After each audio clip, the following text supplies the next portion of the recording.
Berlin, April 1945. The most powerful person in Europe, Adolf Hitler, is hiding underground in a concrete bunker signing death warrants for teenage boys who had committed the crime of speaking the truth that Germany had lost the war. This isn't hyperbole. These were Hitler's last days on Earth. He sentenced innocent children to death for being realistic and speaking the truth to power. This is the story that you and I all know. The bunker, the suicide, the end of the darkest chapter in history. However, there was more to Hitler's last days than the understated endings of his final days that were contained in the clean narrative of the past.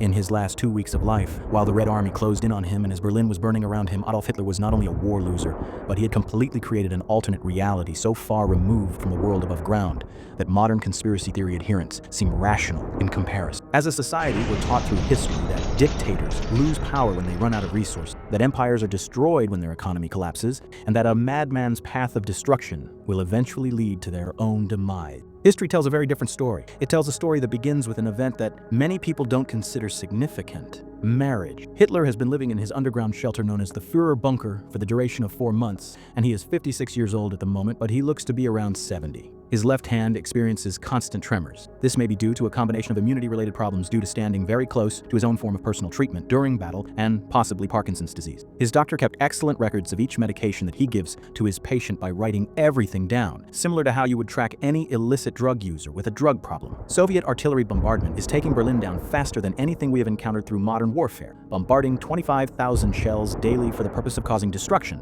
The daily total of civilian deaths from these barrages is approximately 10,000 people, as of today, April 15, 1945. And as to what Hitler's response to this situation will be, he intends to counterattack. A desperate last stand, a strategic retreat, or an actual offensive operation will not push the Soviets, in his mind, back into the sea and allow him to show that he can turn the tide of the war. He is ordering divisions that are no longer there, and ordering armies that surrendered 3 weeks ago to go back to where they were positioned 3 weeks previously. The generals are in the bunker briefing room, pointing at the maps, describing movement of troops that never took place. All of this is surreal. Everyone knows the truth. The generals know the troops aren't there. Hitler most likely understands that too, and so he conducts his theater because Eva Braun arrived in the bunker on April 15th. She was Hitler's mistress for 16 years and had never been seen by anyone other than Hitler during their entire relationship. Hitler had advised her to leave, but Eva refused to follow his orders and instead chose to die with him. This is significant, for the man who ruled an empire could not control the decision of one individual about whether or not to die with him.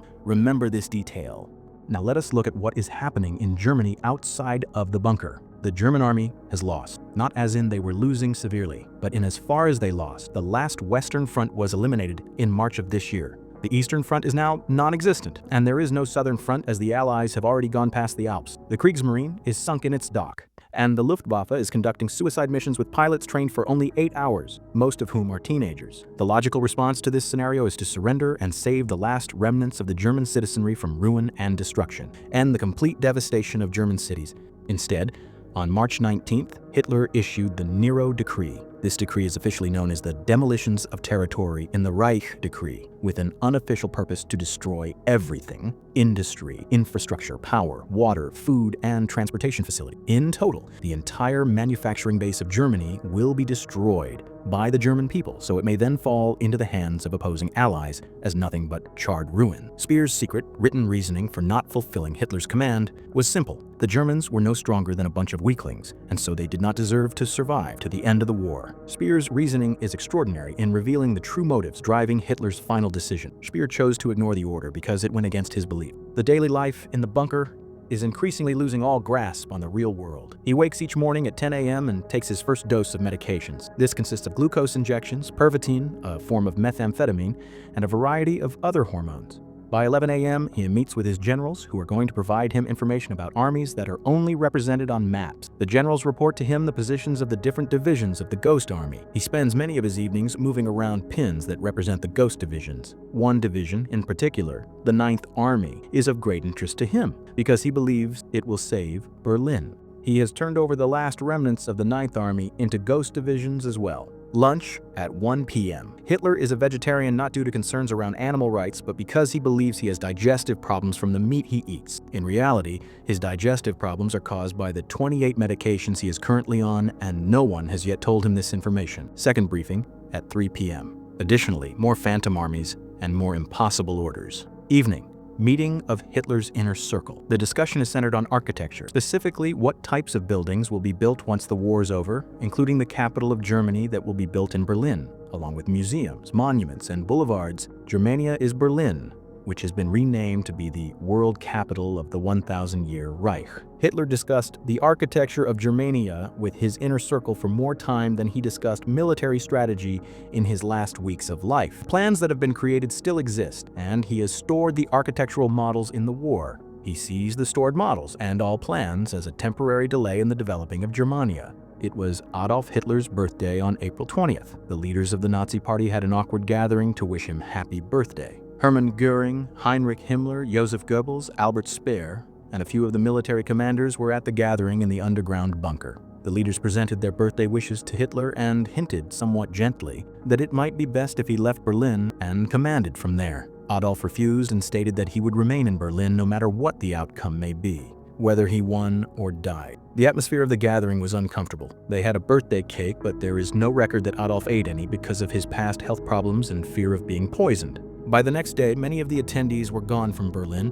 Göring went to Bavaria, while Himmler began secret discussions to surrender to the Western Allies. The leaders were leaving the sinking ship, but they were still pretending that everything was fine. Hitler learns on April 22nd that the anticipated relief of the Ninth Army will not be coming. This is the moment that Hitler can no longer continue with what he has seen as hope and potential. Now that hope is gone. That same day, Hitler screamed nonstop for 90 minutes. Everyone in Berlin, except for Hitler's immediate staff, was ordered out of the bunker while he raged. The bunker personnel were able to hear Hitler raging against the walls of the bunker, even through the concrete. It was during this outburst that Hitler stated for the first time that he believed that he would lose this war. He stated that he would remain in Berlin and take his own life prior to being taken prisoner by the Soviet Union. After this tirade, something strange occurred. Hitler appeared to calm down from his hysteria over the loss of the Ninth Army. In fact, he seemed to be peaceful during the next 8 days, and as though his decision had been made and he was now going to carry through on executing that decision. Pages of this letter accusing everyone but himself for the causes of World War II. The Jews are to blame.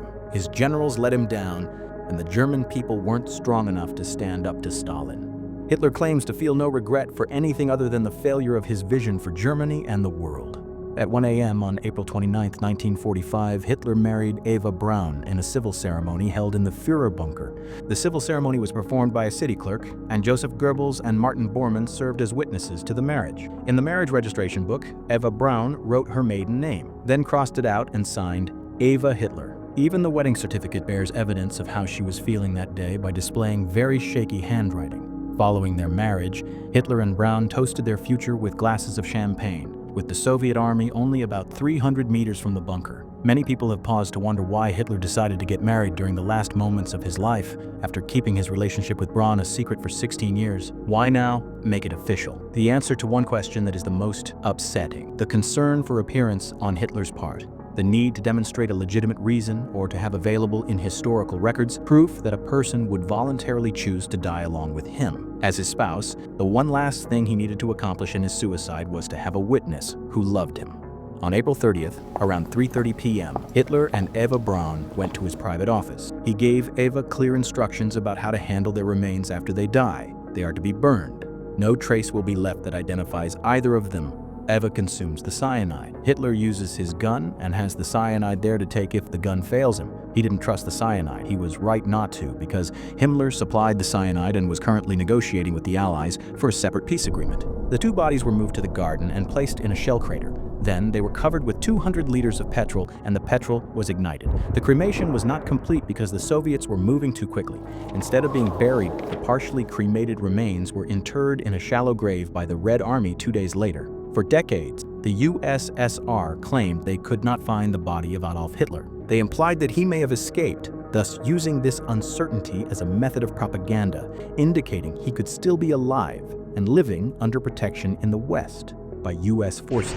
This is a complete lie. The Soviet Union had found dental remains which were confirmed by Adolf Hitler's dentist and dental records. This constant manipulation of the truth served a particular function within Stalin's propaganda. There's more to make this story unsettling than just the apparent horror. Hitler did not spend his last days before his death suffering from guilt or contemplating the repercussions of his genocide against humanity.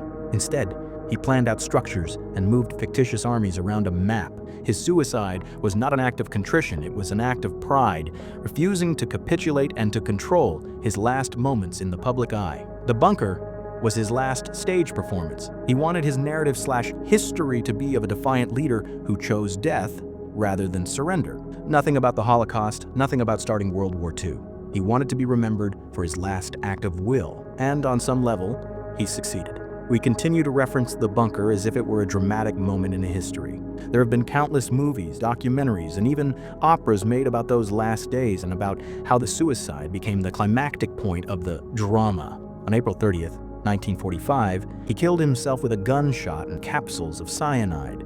Berlin was taken by the Soviets on May 2nd, 1945. The European theater of the war officially ended on May 8th, 1945. The site of his death has been sealed by the Soviets and later destroyed by the East Germans. It now serves as a parking lot in the city of Berlin.